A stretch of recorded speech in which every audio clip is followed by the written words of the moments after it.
নমস্কার, ইনস্টা খবরে আপনাদেরকে স্বাগত।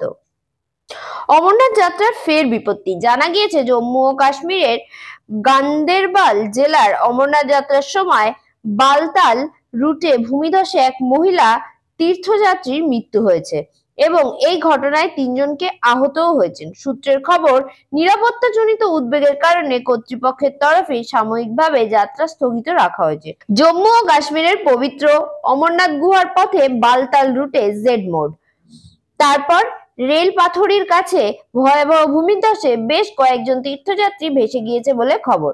এদিকে দুর্ঘটনার পরই বালতাল বেস ক্যাম্প হাসপাতালে আহতদের নিয়ে যাওয়া হলে সেখান থেকে মহিলাকে মৃত বলে ঘোষণা করা হয়।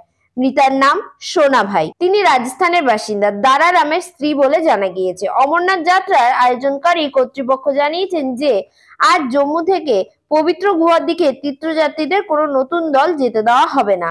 যাত্রাপথে ভূমিধস এবং ভারী বৃষ্টির কারণে এই সিদ্ধান্ত নেওয়া হয়েছে। জানা গিয়েছে প্রতিকূল পরিবেশে উপেক্ষা করেই প্রতি বছরের মতো এবছরও শুরু হয়ে গিয়েছে অমরনাথ যাত্রা। নানা রকম প্রতিকূল পরিবেশকে সঙ্গী করেই প্রতি বছর অমরনাথ ধামে যাত্রা করেন পুণ্যার্থীরা।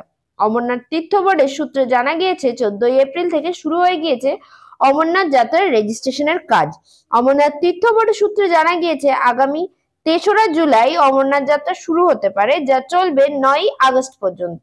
রিটেক 3880 মিটার উচ্চতায় অবস্থিত এই বরফে ঢাকা শিবলিঙ্গের গুহা দর্শনে প্রতি বছর দেশ বিদেশে প্রচুর ভক্তের ঢল নামে। জানা গিয়েছে অমরনাথ যাত্রায় পুণ্যার্থীদের অনলাইনে নাম নথিভুক্ত করা বাধ্যতামূলক। এর জন্য 14 এপ্রিল সোমবার থেকে শুরু হয়ে গিয়েছিল রেজিস্ট্রেশনের কাজ।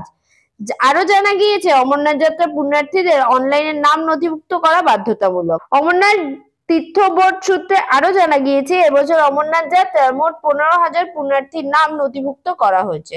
ব্যুরো রিপোর্ট, ইনস্টা খবর।